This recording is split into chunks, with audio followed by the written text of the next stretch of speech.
Babilônia é um sistema que está impermeado na cultura. Assim como o sistema egípcio, o sistema babilônico está impermeado na cultura e afeta em muitas áreas dos negócios.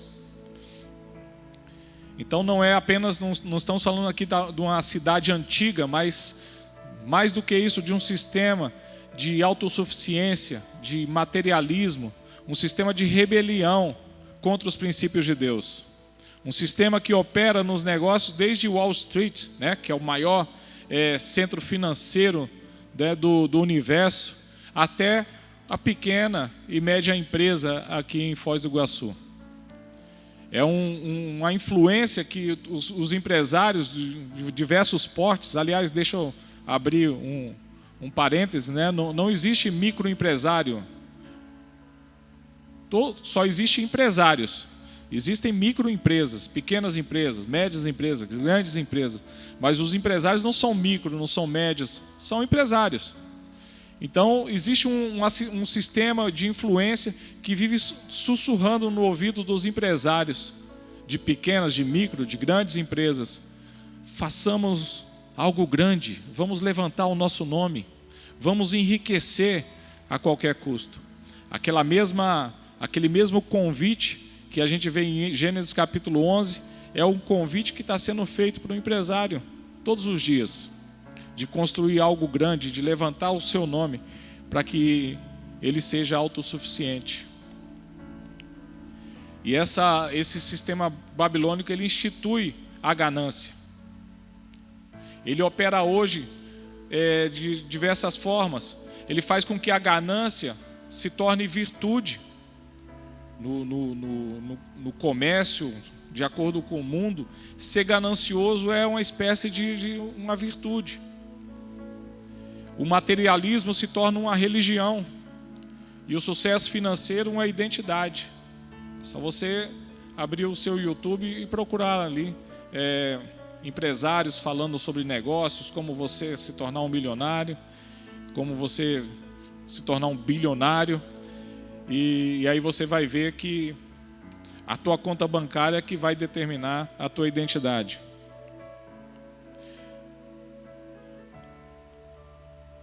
Ele não só permite a desonestidade, mas ele recompensa e celebra e ensina isso como esperteza comercial. Então, nesse sistema, ser desonesto de uma forma inteligente é algo que é celebrado. Quais são as características desse sistema? Façamos um nome, fala sobre ego e ostentação. A Torre de Babel atual não é feita de tijolos, mas de marcas pessoais, de redes sociais e símbolos de status. O empresário babilônico trabalha não para servir, mas para ser admirado. Ele tem esse foco e se manifesta como em empresários que gastam muito com marketing pessoal e não investem em melhorias para os seus funcionários. Pequenos negócios que investem muito nas fachadas, mas pagam salários miseráveis. Empreendedores que se endividam para manter a aparência de sucesso, que precisam investir, eles creem que eles precisam investir na aparência, no carro, na roupa. E é verdade, a aparência realmente é muito importante, mas ela não é mais importante do que o próprio negócio, ou do que manter uma equipe bem remunerada. E eles se endividam por causa disso. Comerciantes que exploram funcionários para bancar um estilo de vida ostensivo. Prestadores de serviços que cobram preços abusivos para sustentar o luxo pessoal. O materialismo é uma religião. O Deus é o dinheiro. No sistema babilônico, o dinheiro não é o meio, mas é o fim. Muitos empresários abrem seus negócios porque eles querem ficar ricos. Procuram, de certa forma, meios fáceis para enriquecer. É isso que a internet está prometendo. Se tornar bilionário com facilidade. Uma vez eu falei para alguém, e ontem eu ouvi um empresário falando isso. Eu falei para alguém, se você está disposto a passar por todos esses princípios, por cima de todos esses princípios para enriquecer, então por que você está pegando esse caminho? Pega um caminho mais fácil, vai ser traficante. Ele ficou chocado. Mas um traficante, uma pessoa que está no meio dos negócios, atropelando princípios de Deus e buscando lucro a qualquer custo, ele poderia pegar um caminho mais fácil. Ou roubar ou traficar. O dinheiro não é um meio, é um fim, é uma ferramenta. Não é uma ferramenta, é um ídolo. Ele não é um recurso, ele é a própria identidade. Então não importa como, o que importa é o que você lucre. As decisões não são baseadas no impacto para o ser humano, no benefício do cliente, mas são baseadas no retorno financeiro. Os pequenos empresários sacrificam tudo em desfavor da sua família, trabalham demais, e existe uma confusão, e a palavra Babilônia significa isso, confusão. Eles confundem, né, o bem-estar da família com o trabalho e com os recursos financeiros que eles trazem para casa. Muitos perdem a família e não entendem por que isso aconteceu. Afinal, o trabalho é demais, né? Prometem dentro de casa que trabalham demais, que não tem tempo para casa, para a família, porque estão preocupados com o aspecto financeiro, com a sobrevivência, com o bem-estar, quando na verdade isso é uma confusão e acaba destruindo a família no final. A Bíblia fala de que adianta o homem ganhar o mundo inteiro e perder a alma no processo. Comerciantes que vendem produtos que sabem que são prejudiciais. Nós vimos agora, no último mês, aquele escândalo aí das pessoas que estão tomando uísque 18 anos, mas na verdade é um etanol barato comprado ali no Ipiranga, né? Quer uísque? Vai ali no Ipiranga. Comerciantes que vendem produtos, eles sabem que são prejudiciais, mas na Babilônia isso é esperteza. Prestadores de serviços que prometem o que não podem cumprir para fechar um negócio. Outra característica é desonestidade inteligente, é o jeitinho babilônico. A gente conhece o jeitinho brasileiro, mas esse é só uma apropriação. É um jeitinho babilônico. É um sistema que celebra a esperteza desonesta como virtude empresarial. Quem não sonega é burro. O cliente tem que ser enganado e o fornecedor tem que ser explorado. A sonegação fiscal é vista com normalidade. Produtos de qualidade inferior são vendidos como prêmio. Contratos com letras pequenas, minúsculas, né, são feitos para enganar os clientes. O atraso para pagamento de fornecedores é proposital. O uso de informações privilegiadas é uma vantagem desleal. Outra característica, o consumismo desenfreado. É uma máquina, o negócio passa a ser uma máquina de criar necessidades. O sistema babilônico ele não apenas vende produtos, mas ele vende insatisfação. Ele cria necessidades artificiais através do marketing para explorar a insegurança e transformar o consumo em necessidade. Muitas pessoas elas se endividam por causa desse sistema, que elas acreditam que precisam usar aquela marca, que precisam ter aquele relógio, que precisam ter aquele carro. Enquanto elas não conseguirem, elas se sentem inseguras e insatisfeitas. É uma insatisfação crônica criada por esse sistema babilônico. O marketing ele explora essas inseguranças pessoais. Ele promete identidade nos produtos e serviços que vendem. Eles vendem produtos que já têm uma obsolescência programada. Você já lança algo sabendo que daqui a tanto tempo isso vai sair de linha para você levar o próximo produto ao mercado.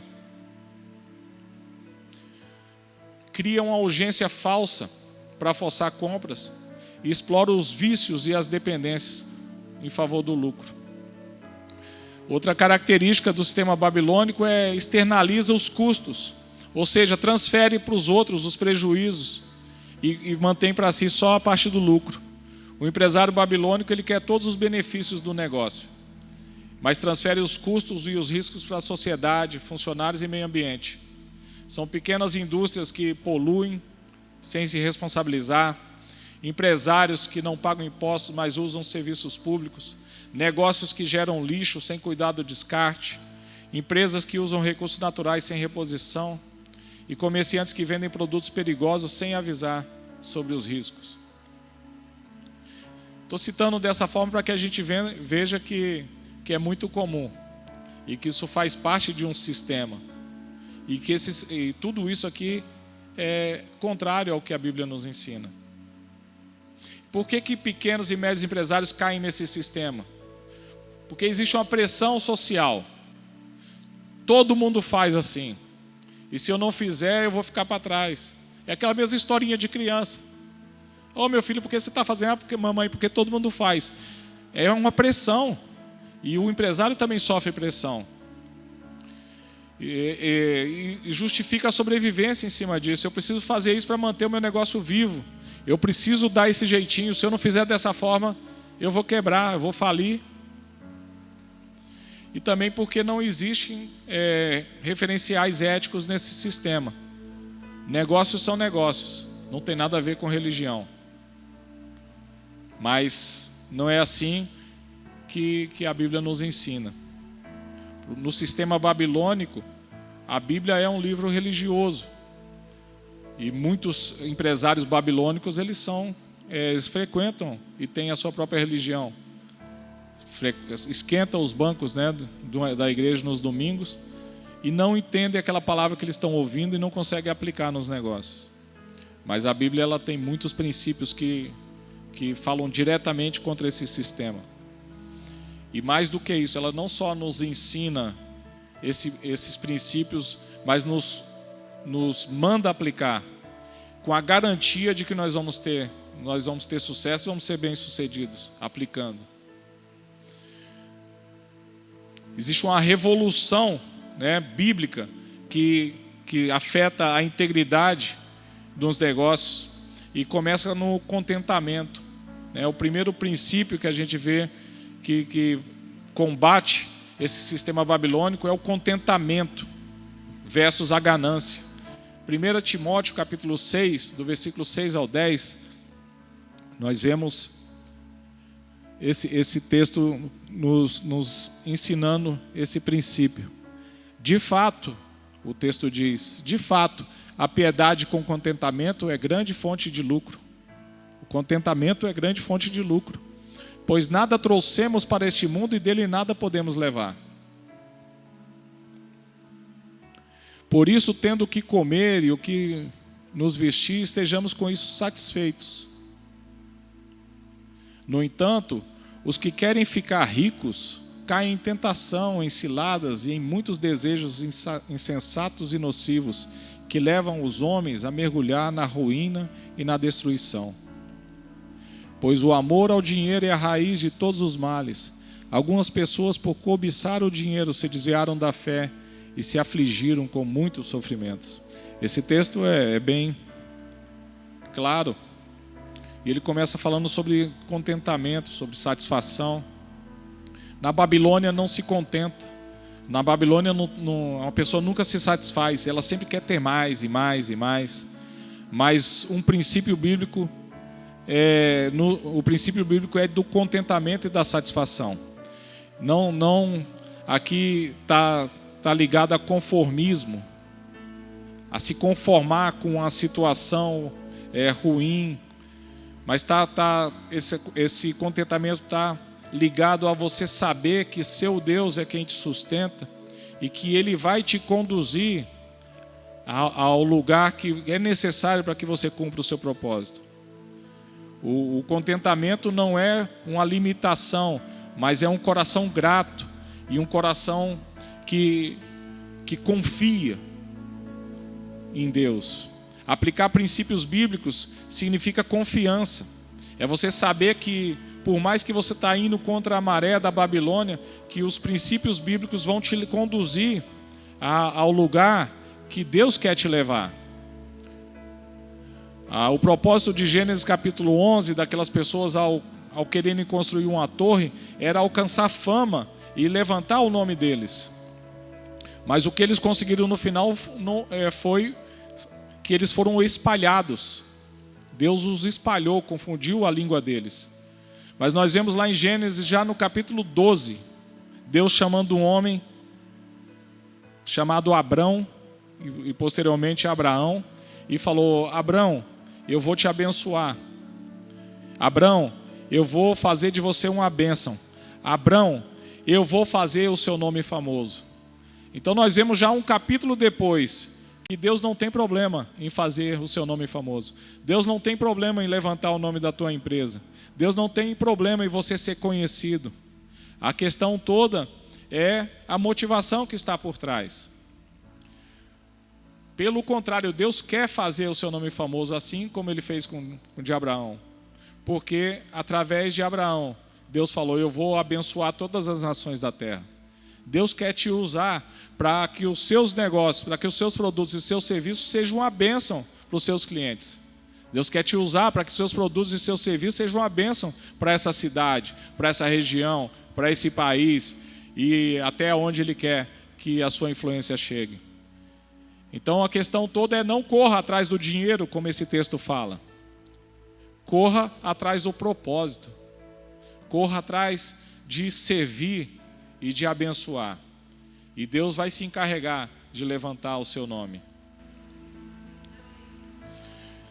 Como que a gente aplica isso, né? Aplicando esse princípio de contentamento. Nós precisamos colocar em xeque o lucro justo versus a ganância. Precisamos estabelecer margens que permitam prosperidade sem exploração.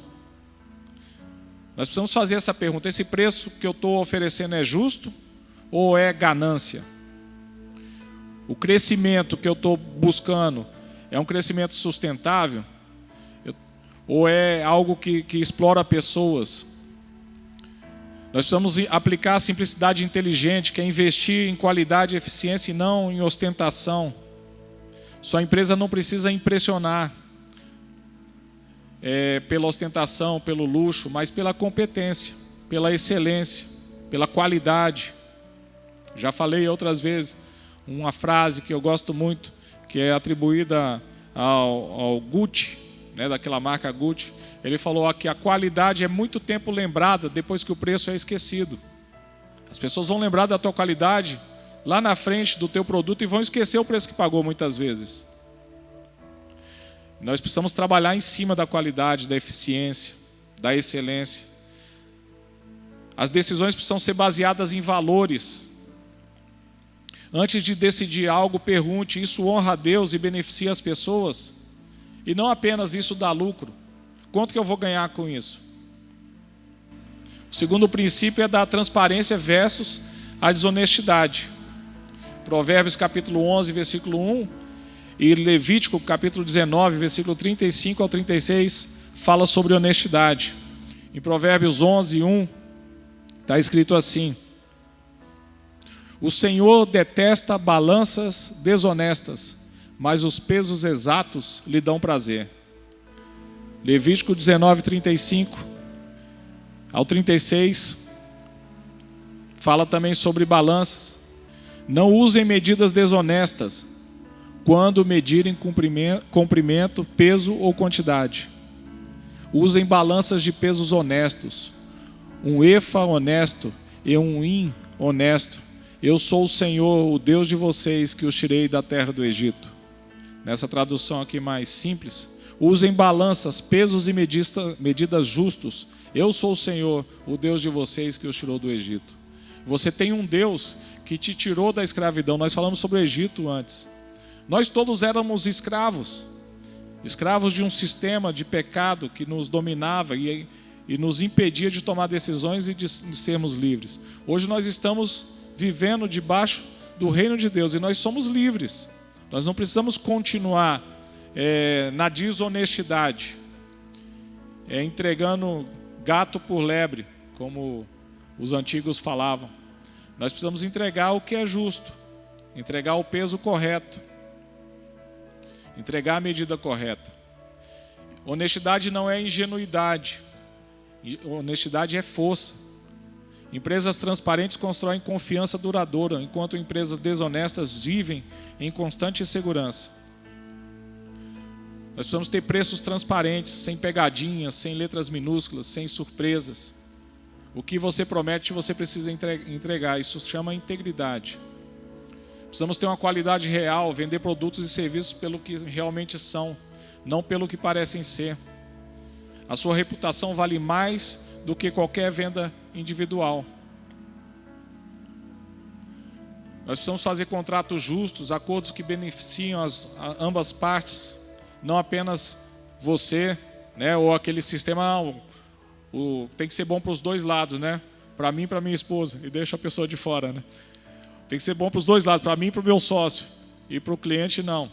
Quando fala em dois lados, está falando de você e do outro lado, não de você e do seu sócio, não de você e sua esposa.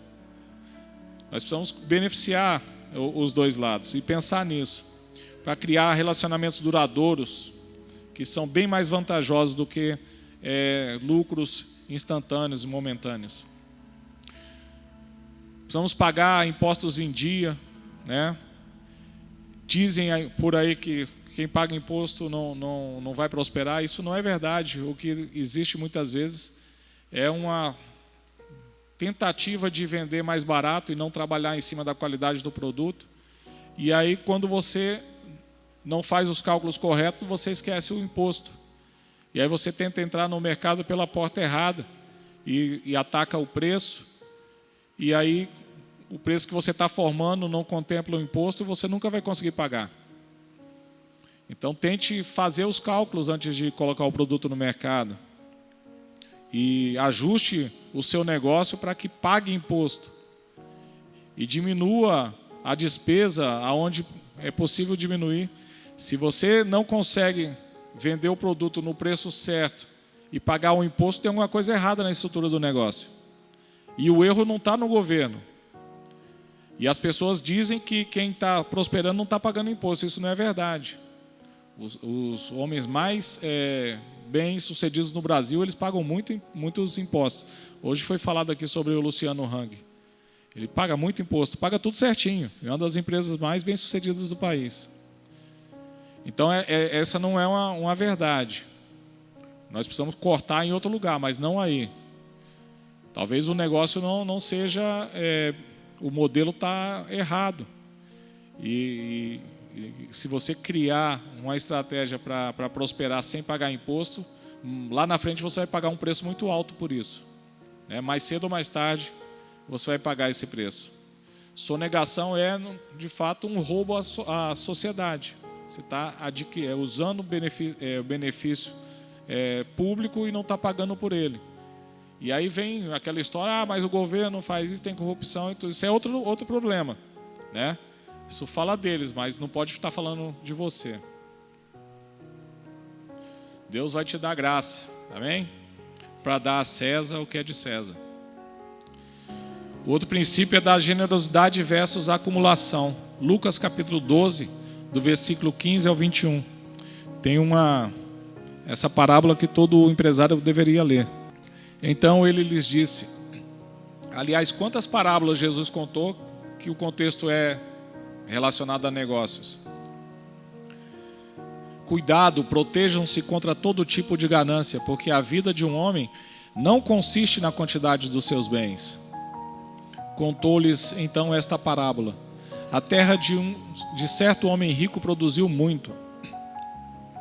Ele pensou consigo mesmo, o que vou fazer? Não tenho onde armazenar a minha colheita.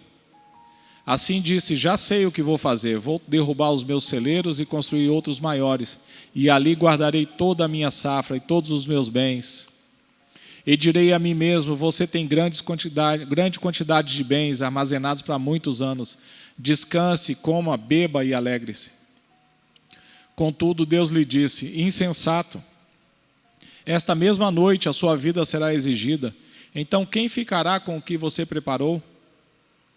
Assim é com aquele que acumula tesouros para si, mas não é rico em relação a Deus. Esse texto é muito forte. Fala sobre um empresário que teve uma colheita maior do que ele esperava, que teve um lucro maior do que ele esperava, e aquele negócio tomou conta do coração dele. De tal forma que ele se sentiu como se fosse o próprio Deus. Agora eu tenho o controle da minha vida. Agora eu vou fazer o que eu quiser. Agora eu vou descansar, agora eu vou fazer isso, vou fazer aquilo. E o próprio Deus entrou na história e o chamou de insensato. Se você entender que você está administrando algo que é de Deus e que Deus permitiu que você tivesse uma colheita maior, esse negócio não pode tomar conta do seu coração. Você precisa perguntar para o seu Deus: o que eu faço com isso? O Senhor me abençoou, o que eu faço com isso? José teve um entendimento do que fazer com 7 anos de grande colheita que ia ter no Egito. Não era para enriquecer José e nem Faraó, era para abençoar o povo do Egito e das nações vizinhas, inclusive Israel. Então, os tempos de fartura e nos negócios nós já ouvimos isso aqui em uma das nossas reuniões. Um empresário sábio, um empresário inteligente, ele sabe que existem tempos de fartura e tempos de baixa, né? Não só, isso não acontece só na agricultura, mas acontece no comércio todos os dias. Então Deus precisa, a oração precisa fazer parte do dia a dia do empresário e consultar o Senhor: o que eu faço com isso? E precisa haver então uma revolução de generosidade. Nós estamos falando sobre um sistema estabelecido, e para você quebrar esse sistema precisa ter revoluções. Nós falamos sobre a revolução do contentamento, nós falamos sobre a revolução da transparência em cima da desonestidade, e aqui precisa ter uma revolução da generosidade em cima da acumulação, em cima da avareza, da ganância. A verdadeira riqueza não é o quanto você acumula, mas o que você multiplica na vida dos outros. Prosperidade do ponto de vista bíblico não é o quanto você tem, mas é o quanto você distribui. O próspero é aquele que pode abençoar outros. O próspero era Abraão, que era não só abençoado, mas uma bênção para todas as nações da terra. Ser próspero de acordo com a Bíblia, é o quanto você abençoa. Como empresário, você pode abençoar muito, você pode dar emprego, você pode contribuir com a sociedade de diversas formas. Então, isso é preciso entrar no teu sistema de governo, como foi falado. Nós somos chamados para governar. E se você governar de acordo com os princípios de Deus, você precisa começar a ser generoso. A generosidade não empobrece, ela enriquece. A Bíblia fala que há aqueles que não dão o que deveriam dar, e eles empobrecem. Esse homem aqui empobreceu. Muito mais do que isso, ele perdeu a vida dele. Mas a Bíblia diz que quem dá com generosidade prospera. O sistema do reino de Deus funciona no dar, né? É melhor dar do que receber, Jesus disse. Nós precisamos reinvestir. Como que você faz isso? Você reinveste na comunidade. Usa parte dos lucros para desenvolver a comunidade onde você opera. Sua empresa não está isolada ali, ela faz parte de um ecossistema. Você pode fazer isso também através de preços justos, cobrar o que é justo, não o máximo que o mercado aguenta, porque na Babilônia é assim: até onde que eu posso colocar o produto? Até onde o cliente está disposto a pagar? Em algumas situações você precisa fazer isso, porque talvez a tua margem é muito pequena, está te espremendo. Mas se você tem uma lucratividade boa, você deveria ser aquele que está colocando o preço no mercado e não agindo de acordo com o mercado que está ditando o que você deve vender, o preço que você deve fazer. E esse sistema aqui de até onde o mercado aguenta acontece muito quando a agricultura quebra, quando falta algum insumo na agricultura, na pecuária, né? De uma hora para outra o leite sobe, né, 2 vezes, o arroz sobe, né? Muitas vezes está baseado na ganância do empresário. Muitos anos atrás a gente via gente jogando leite fora, eu não sei se ainda acontece isso. Eles jogavam o leite fora para o preço subir. Enquanto isso, muita gente passando fome. E eles não precisariam fazer aquilo, porque eles poderiam continuar vendendo num preço justo. e não buscar um preço alto no mercado pela falta. Jogar o leite fora para que falte, para que o leite suba num patamar de preço que eles queriam, né?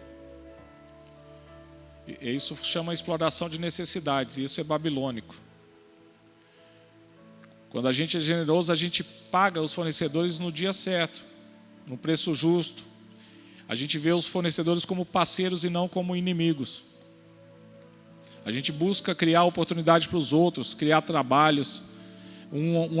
Algo que é bonito de ver no judeu, e a Bíblia é um livro essencialmente judeu, né?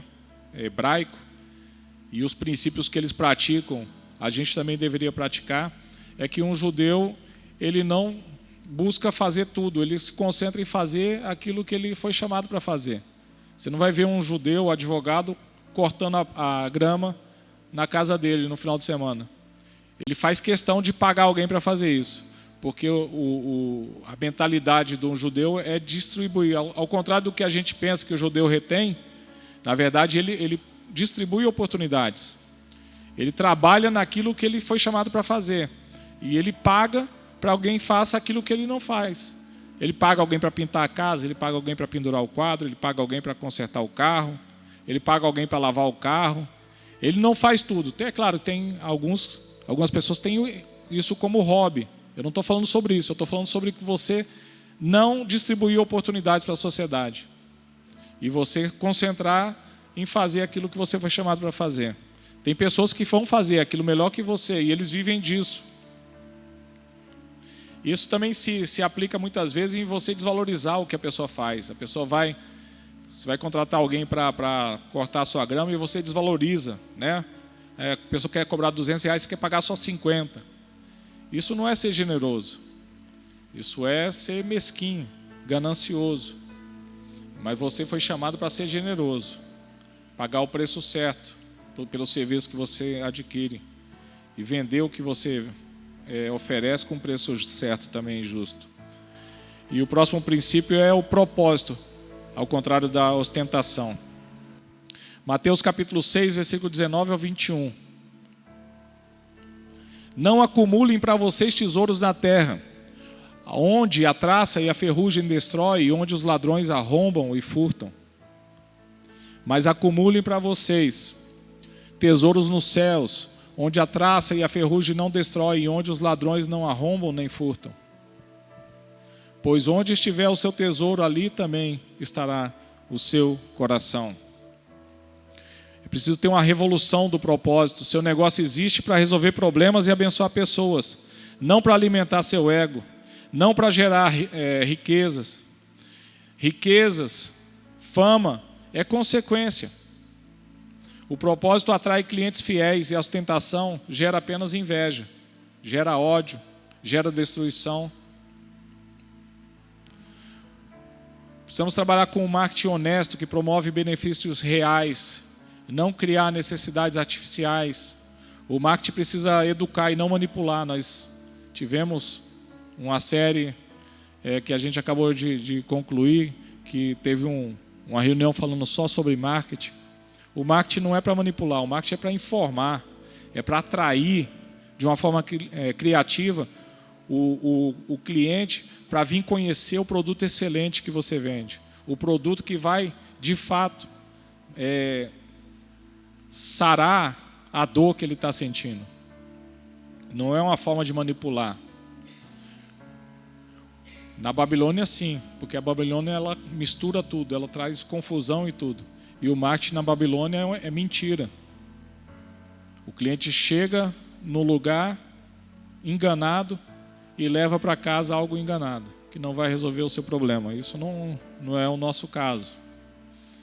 Nós precisamos investir em qualidade, gastar dinheiro em melhorar produtos e serviços, não apenas em aparência.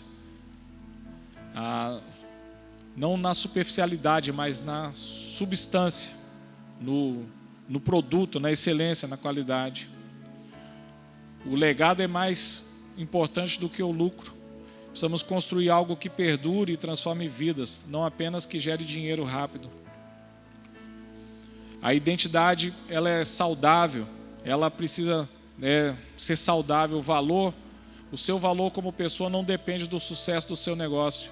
Você é filho de Deus, não escravo do dinheiro.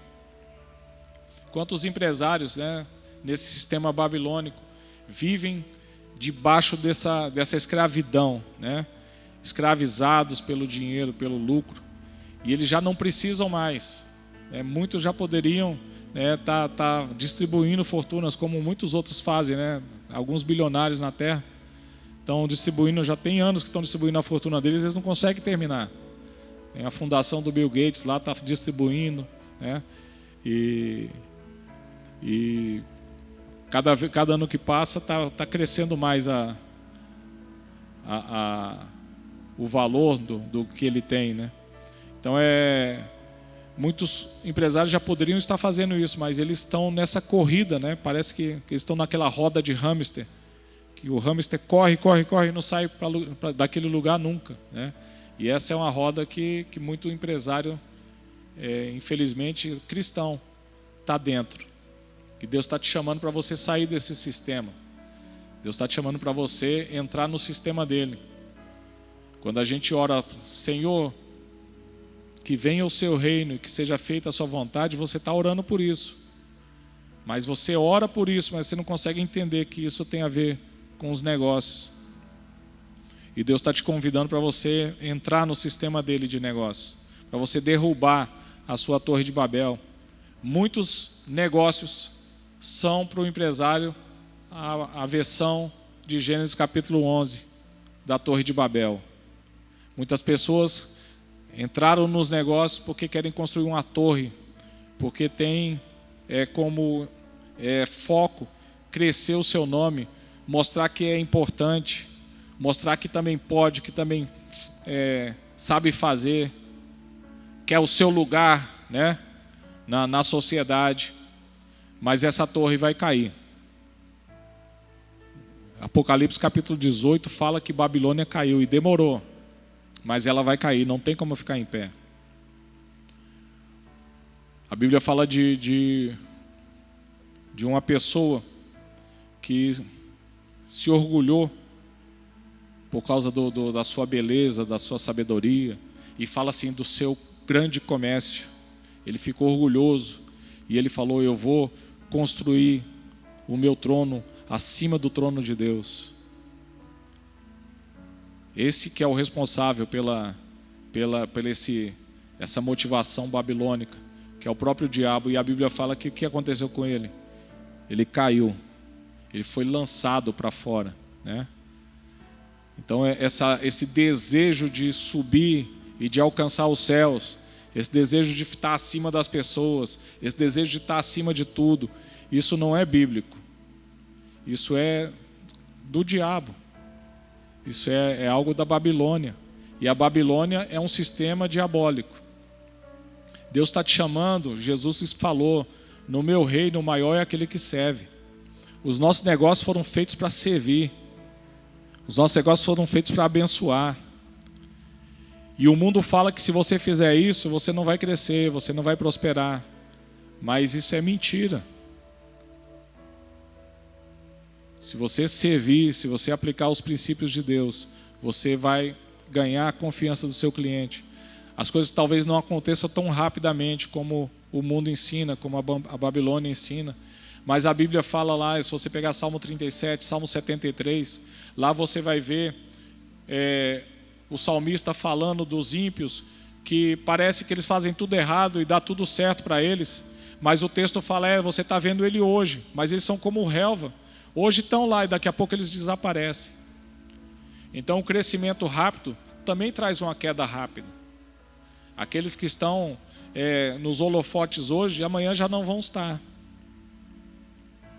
Mas aqueles que esperam no Senhor, renovam as suas forças, eles andam e não se cansam, eles correm e não se cansam, eles voam com asas, como águias.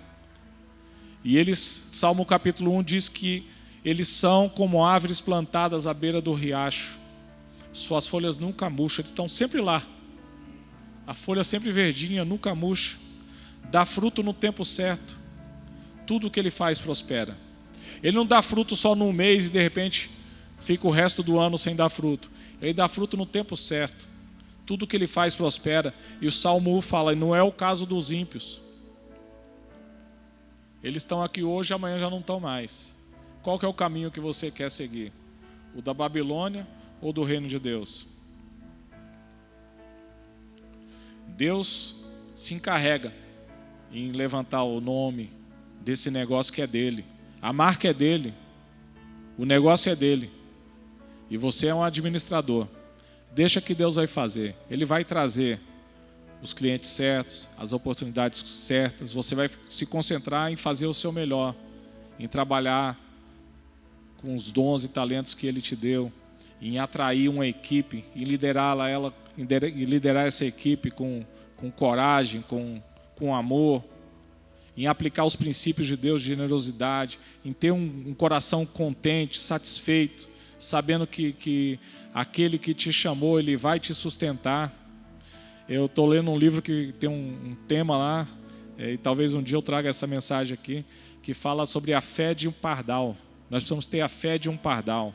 Mateus capítulo 6 fala que os passarinhos, eles não trabalham, eles não armazenam, eles não plantam, não colhem, mas Deus dá comida para eles. A gente trabalha como se Deus não fosse nos sustentar. O nosso sustento já está garantido. A Bíblia fala, Davi falando, eu já fui jovem e hoje sou velho, mas eu nunca vi um justo mendigar o pão. Você não vai mendigar o pão. Não trabalhe com esse medo de que você vai mendigar o pão. Você não vai. Trabalhe sabendo que você tem um Deus que Ele cuida de você e que Ele te chamou para dentro dos negócios ser bem sucedido, aplicando os princípios dele, não os princípios da Babilônia.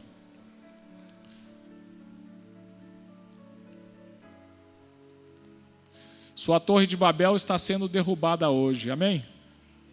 No lugar dela, construa algo que honre a Deus e abençoe as pessoas. Lucas capítulo 12, versículo 15, só para ficar gravado. Fiquem de sobreaviso contra todo tipo de ganância. Protejam-se contra todo tipo de ganância, porque a vida de um homem não consiste na quantidade dos seus bens. Não caia nessa, isso é mentira do diabo. Você é o mesmo com ou sem muitos bens. Pega o caminho que Deus te chamou para trilhar. Age de acordo com os princípios que Ele está te chamando para aplicar. E Deus vai te levar aonde Ele quer te levar. Amém? O importante é o propósito, é o sentido. É você não perder a sua alma no processo. É você chegar no final da escada que você está subindo e olhar para o prédio que você chegou, no topo dele e falar, é aqui mesmo que eu queria chegar. Porque o pior fracasso do mundo é você ficar a tua vida inteira subindo numa escada.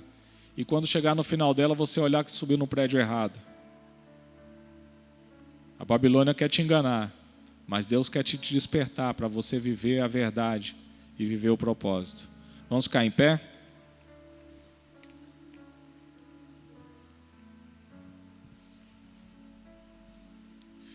Pai, em nome de Jesus, que essa palavra, esse entendimento, esse chacoalhão que o Senhor nos trouxe nessa noite, que gere temor no nosso coração, que destrua fortalezas em nossas mentes, coisas que nós acreditávamos como se fossem verdades. A palavra fala sobre sofismas. Sofismas são coisas que nós entendemos que são verdades, mas são mentiras. Pai, que tudo isso caia por terra hoje, em nome de Jesus. Que esse sistema babilônico que começou há quase 6.000 anos atrás e que persiste até hoje, que tinha influência em nossas vidas como empreendedores, como empresários, como sonhadores, Senhor. Que chegou a tomar o nosso coração de tal forma que a gente perseguia as riquezas, perseguia o dinheiro. Senhor, que essa mentira caia por terra hoje. Nós não somos escravos do dinheiro, nós não somos escravos do lucro, da ganância. Nós somos servos do Rei dos Reis, do Senhor dos Senhores, aquele que é o dono de todo o ouro e toda a prata, aquele que é o dono dos negócios e que nos chamou para operar esses negócios aonde hoje estamos na posição de líderes. Pai, em nome de Jesus, que nós tenhamos esse entendimento, esse temor e tenhamos a fé, Senhor, para crer naquilo que o Senhor diz que vai acontecer. A Tua palavra diz que se nós obedecermos os Seus mandamentos, nós seremos abençoados na cidade e no campo. Nós seremos abençoados em tudo que as nossas mãos se propuserem a fazer. Nós seremos colocados como cabeça e não como cauda. O Senhor se cuida, o Senhor mesmo cuida de elevar a nossa marca, o nosso nome. E isso não deve ser a nossa preocupação e nem o nosso alvo. O nosso alvo está em obedecer ao Senhor, em Te amar sobre todas as coisas e amar o próximo, o nosso cliente, amar o próximo, os nossos colaboradores, amar o próximo, os nossos fornecedores, amar o próximo, os nossos concorrentes, como a nós mesmos. Nos ajude, Senhor, a ter esse entendimento, a ter essa mente, a ter essa visão bíblica, Senhor, de tudo, inclusive dos negócios, para que nós possamos ser, Senhor, não só homens e mulheres, Senhor, bem-sucedidos naquilo que fazemos, mas que a gente seja, Senhor, agentes de transformação nessa sociedade, nessa geração, em nome de Jesus. Amém. Amém. Que bom ter você conosco até aqui. Nós somos a Igreja da Família Ceifa, uma casa centrada na Palavra de Deus e na família. Acredito que essa mensagem tocou o seu coração. Então agora quero te desafiar a dar passos de fé. E o primeiro passo é arrependa-se, entregue a sua vida ao Senhor Jesus, para que Ele seja o seu Senhor e o seu Salvador. E comece uma nova jornada, uma novidade de vida com Ele, seguindo seus princípios. Se você, por algum motivo, esse é o segundo desafio, se afastou dos caminhos do Senhor, volte, esse é meu convite. Aqui você tem uma casa, uma família, uma igreja de braços abertos para te receber e para você pertencer. E por fim, tão importante decida pelo batismo nas águas. É a sua decisão pública de fé. Isso é muito, muito pessoal. Jesus disse, aquele que crer e for batizado, esse será salvo. Se você disse sim para algum desses passos, algum desses desafios, fale com um dos nossos pastores, chame-nos no chat ou escaneie o QR Code que está na tela e siga conectado online. Nós temos conteúdos semanais no YouTube, no Instagram e no nosso aplicativo. Igreja da Família Ceifa, uma igreja para você pertencer. Que Deus te abençoe sempre.